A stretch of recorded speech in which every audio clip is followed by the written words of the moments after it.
Don't you want to try the coffee I made, especially for you, honey? My husband James asked with an odd smile. That didn't quite reach his eyes. I was sitting at my sister-in-law, Nina's elegant dining table in her Nashville home, where we gathered for our monthly family brunch. The coffee cup in front of me had a strange, almost metallic smell that made my stomach turn. My name is Christina, and at 29, I never imagined I'd be questioning whether my own husband was trying to poison me. But after 3 years of marriage and countless incidents of accidental food poisoning, I had learned to be cautious, especially around Nina. She had a way of orchestrating situations that left me sick or humiliated, always with that same innocent smile James was wearing.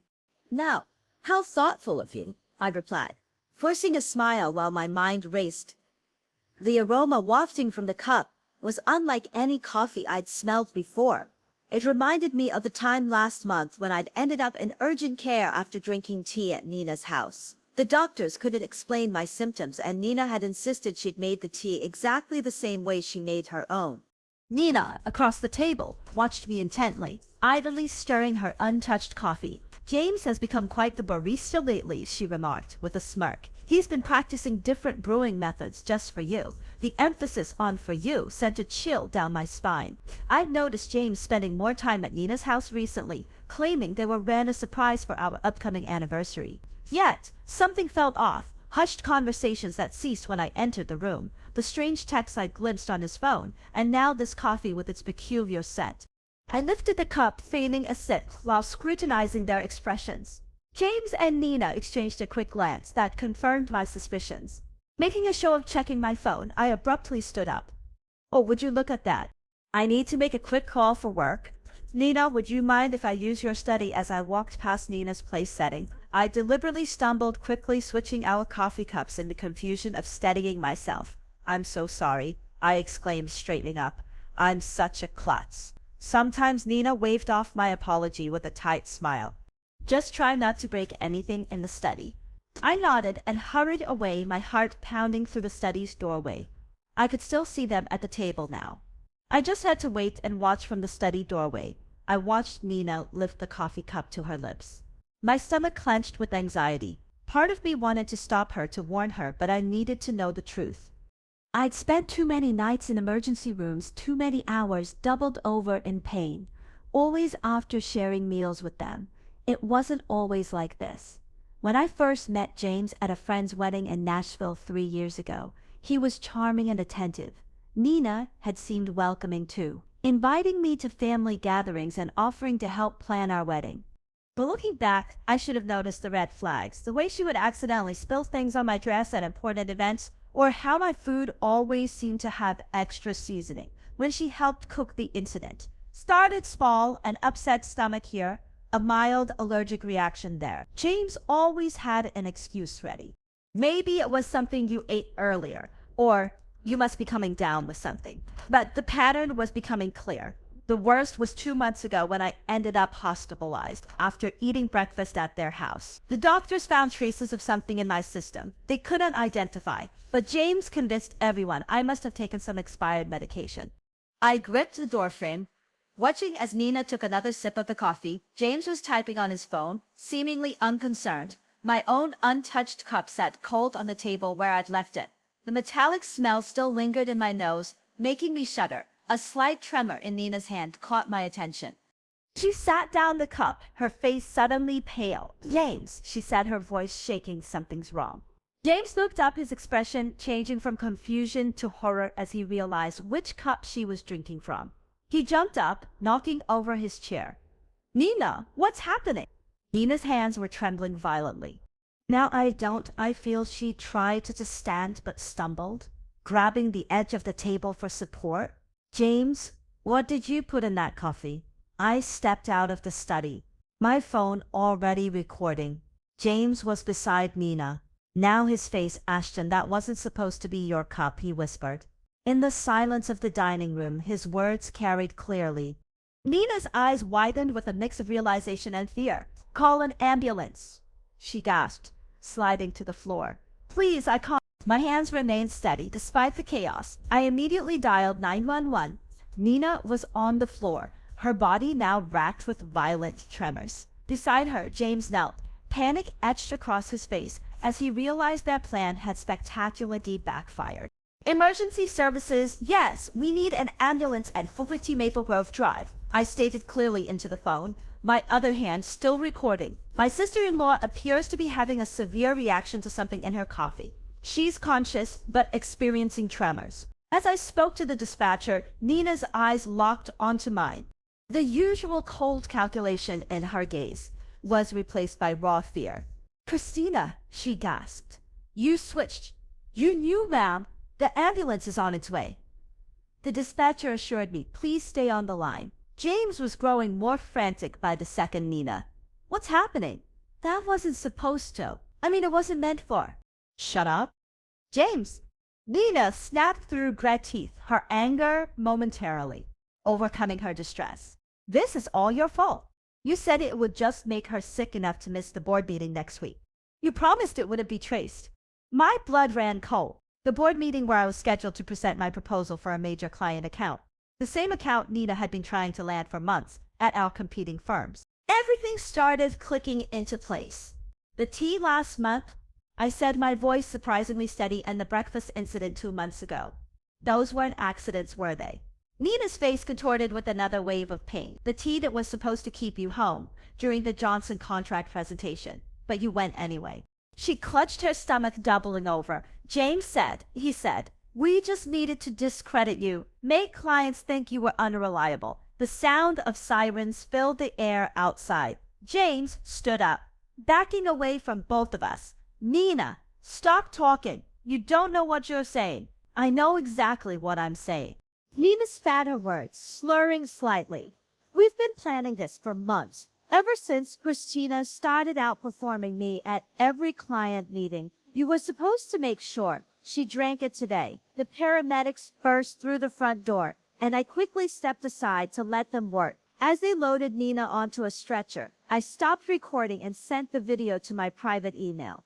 Then to my lawyer, James stood frozen, watching as his carefully constructed plan crumbled around him. I'll ride with her to the hospital. I told the paramedics, my voice firm. After all, I need to make sure my sister-in-law gets the proper treatment. I met James's terrified gaze, and I'm sure the doctors will be very interested in knowing exactly what was in that coffee. The emergency room at Nashville General Hospital was a flurry of activity. As doctors rushed to treat Nina, I sat in the waiting room, my phone clutched in my hand, replaying the recording of Nina's confession, the tremors in her voice, the panic in her eyes. It was all the evidence I needed to prove this wasn't just paranoia on my part. Family of Nina Anderson, a nurse called out. I stood up, noting James's conspicuous absence. He'd mumbled something about parking the car 20 minutes ago and hadn't returned. I'm her sister-in-law, I said, following the nurse through the double doors. How is she stabilized? But we found concerning levels of toxins in her system.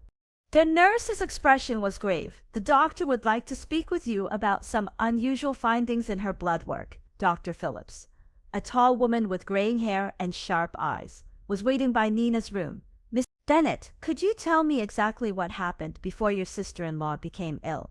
I took a deep breath, pulling out my phone. I think you should listen to this. First, I played the recording from brunch, watching the doctor's expression change from professional concern to alarm. This is very serious, she said, making notes on her tablet. The substance we found isn't something that accidentally ends up in coffee. We're looking at deliberate contamination. Just then, James appeared at the end of the hallway, his face pale and sweaty. He'd clearly overheard the doctor's words. Christina, he started taking a step toward me. Let me explain. Stay back. Dr. Phillips warned, pressing the nurse's call button. Security to room 412, please. James raised his hands in surrender. This is all a misunderstanding. Nina was confused. She didn't know what she was saying, really. I pulled up the text I discovered on his phone last week. The ones I'd secretly forwarded to myself. So these messages between you and Nina about making sure she's out of commission before the Henderson presentation were just friendly conversation. His face drained of color. Yes, I went through your phone. I did so after discovering those strange pills in your desk drawer. I then consulted Dr. Phillips. Doctor, I explained, I've been hospitalized 3 times in the last 6 months with unexplained symptoms. I want to know if they align with what you found in Nina's system today. The doctor's eyes narrowed. We'll need to run some comparative tests, she stated. Security will ensure your husband remains available for questioning. Two security guards appeared, positioning themselves on either side of James. He looked trapped, his carefully constructed facade crumbling. He stammered, "Nina and we were just trying to help you slow down. You were working too hard, taking all the big clients." Nina said, "If we could just make you take some time off by poisoning me." My voice was steady, even as my hands shook with rage. "How long have you been doing this? Was it you who tampered with my food at the Christmas party too?" James's silence was all the answer I needed behind him. I could see Nina's room where she lay connected to various monitors. Her earlier bravado was gone, replaced by the fear of someone who knew their schemes, had finally caught up with them. "Detective Mendoza is on her way," Dr. Phillips said quietly. "She'll want to take statements from everyone involved." I nodded, feeling a strange sense of calm. The truth was finally coming out, and there was no going back. Detective Mendoza arrived within the hour, her presence commanding attention in the sterile hospital corridor. She was a seasoned investigator who specialized in domestic abuse cases, and she listened intently as I played the recording from brunch and showed her the text messages. "Mrs. Bennett," she said, reviewing her notes, "you mentioned previous hospitalizations. Can you tell me more about those incidents?" I pulled out my phone again, opening a document I'd been quietly maintaining for months. The first time was in February after a dinner at Nina's house. I had severe stomach pains and dizziness. The second was in April, the tea incident, and then in June after breakfast with them. My voice remained steady as I continued. Each time the symptoms were similar, but just different enough that the doctors couldn't pinpoint a cause. The detective's eyes narrowed as she looked at my detailed log of dates, symptoms, and circumstances. "And you've been keeping records ever since." I noticed a pattern. I hesitated before pulling out another phone from my purse. I also started carrying a backup phone with a different number. I used it to record conversations when I was around them. I have several where Nina and James discuss their plans, though they're careful not to be explicit. In one of the recordings, Nina's voice came through. "Clearly, the Henderson account is worth millions. James, we can't let her ruin everything we've worked for. Just stick to the plan. A few days of illness should be enough." James's response was equally damning. "I've got something stronger this time. She won't make it to the presentation." Detective Mendoza's expression hardened as she listened through the window of Nina's room. I could see my sister-in-law was now awake, looking significantly less confident than she had at brunch. "The hospital is running toxicology screens. The detective informed me Dr. Phillips has already identified several substances that don't occur naturally. We'll need samples from your home as well." A commotion down the hall caught our attention. James was arguing with the security guards, his voice rising in desperation. "I need to speak with my wife," he shouted. "Christina, please, you don't understand. We were trying to protect you." Detective Mendoza stepped between us. "Mr. Bennett, you're not helping your case. We've already found evidence of premeditated. James laughed, a hollow sound that echoed through the corridor. "We were just trying to slow her down. She was working herself to death, taking all the major accounts. Nina said if we could just make her take some time off by poisoning her." Detective Mendoza's voice was sharp. And that's not protection, Mr. Bennett. That's attempted murder. The color drained from James's face, murder. No, that's not. We never meant to. Then what exactly did you mean to do? I asked, my voice surprisingly calm. When you put something in my coffee this morning, what was supposed to happen? James's silence spoke volumes behind him.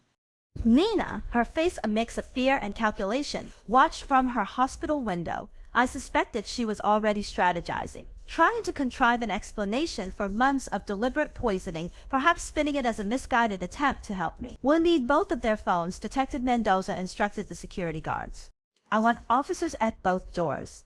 Nobody leaves until we get the toxicology results." Dr. Phillips entered Nina's room, her expression grim as she reviewed test results on a tablet. Detective Mendoza and I followed, while James remained outside with the guards. Nina attempted to sit up straighter in her hospital bed, but the tremors had not fully subsided.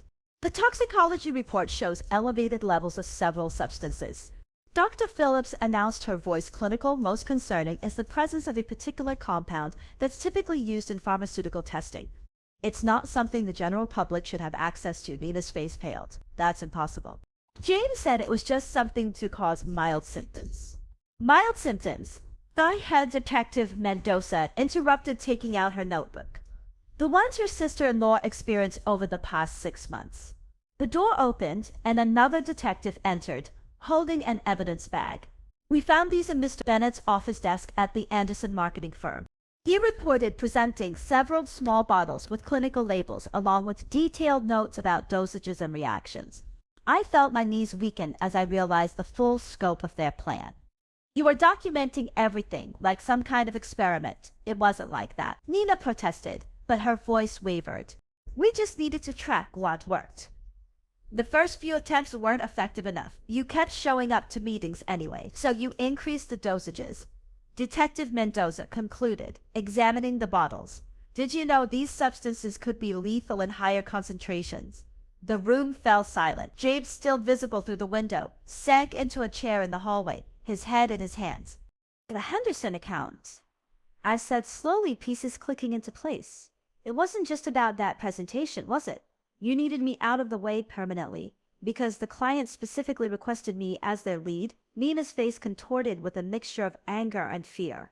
You were ruining everything. I built that client portfolio for years, and then you show up and suddenly everyone wants to work with you. Instead, James said he could fix it by killing me. The words hung in the air, heavy with accusation. We weren't trying to, Nina started. But Dr. Phillips cut her off. The concentration in the coffee you drank today, the doctor stated, looking directly at Nina, was significantly higher than previous samples we've analyzed from Mrs. Bennett's earlier hospital visits. If she had consumed it, the outcome would have been severe, possibly fatal. Detective Mendoza turned to the other officer. We'll need a full warrant for both their homes and offices, and contact the pharmaceutical company listed on these bottles. Find out how they obtained these substances. Nina slumped back against her pillows, the fight draining from her face. It wasn't supposed to go this far, she whispered. James kept saying, we just needed one more try. I stepped closer to her bed. My voice steadied, despite the trembling in my hands. Every time I got sick, every meeting I missed, every client I lost. You were both there, watching, taking notes on how your poison was affecting me. What kind of people does that make you? The silence that followed was deafening. Outside, I could hear James being read his rights. As additional officers arrived, Nina stared at her hands, unable to meet my gaze. Detective, I said, turning away from my sister-in-law. I'm ready to make my formal statement now. The trial lasted 3 weeks, but it felt like years. I sat in the courtroom, each day watching as the prosecution methodically laid out their case against James and Nina. The evidence was overwhelming. The bottles from James's office, their detailed notes on each poisoning attempt, the recorded conversations and text messages discussing their plans. What struck me most was their demeanor throughout the proceedings. Nina, usually so polished and confident, looked small in her defendant's chair. James couldn't even look at me, keeping his eyes fixed on the floor, as expert witnesses detailed the potentially lethal effects of the substances they'd been using. Dr. Phillips's testimony was particularly damning. She presented a comprehensive analysis showing how they had gradually increased the dosages over time, demonstrating clear intent to cause serious harm. The pharmaceutical company representative confirmed that James had stolen the compounds through his college friend who worked in their research department. The defendants showed a calculated pattern of behavior. The prosecutor argued in her closing statement, this wasn't just corporate sabotage. It was a systematic attempt to harm Mrs. Bennett with a clear escalation that could have resulted in death when the verdict was finally read. I felt no joy, only relief. Both James and Nina were found guilty on multiple counts, including attempted murder and conspiracy. The judge's words echoed through the silent courtroom. The premeditated nature of these actions carried out against a family member over an extended period demands the maximum sentence. I watched as they were led away in handcuffs, thinking about how greed and jealousy had twisted two people I once trusted into something unrecognizable, their business. Their reputations, their freedom, all sacrificed in an attempt to destroy me. 1 year after the trial, I stood at the podium of the Nashville Business Leaders Conference, preparing to give the keynote speech. The irony wasn't lost on me. This was exactly the kind of opportunity Nina had tried to prevent me from achieving the Henderson account, which she and James had been so desperate to steal. had led to several more major clients, establishing me as one of the top marketing executives in the region. Success isn't just about talent or hard work. I began looking out at the sea of faces. It's about integrity, about building genuine relationships based on trust. I paused, letting my words sink in. Sometimes the biggest threats to our success come from those closest to us, but surviving those challenges makes us stronger. After my speech, several young professionals approached me seeking advice. One woman, her eyes bright with determination, asked how I'd maintained my composure throughout the ordeal. I chose to focus on what I could control. I explained how I gathered evidence, trusted my instincts, and refused to let fear impede my progress. That same evening, I received an email from the Henderson client confirming a 3-year contract renewal. I smiled, reflecting on how differently things might have unfolded had I not trusted my instincts. Earlier that day, the local paper had a small piece about Nina and James starting their prison sentences. I didn't bother to read it. Instead, I dedicated my attention to the proposal for my newest client project. I knew that true revenge wasn't about getting even, but about moving forward and achieving success, despite those who tried to hold you back.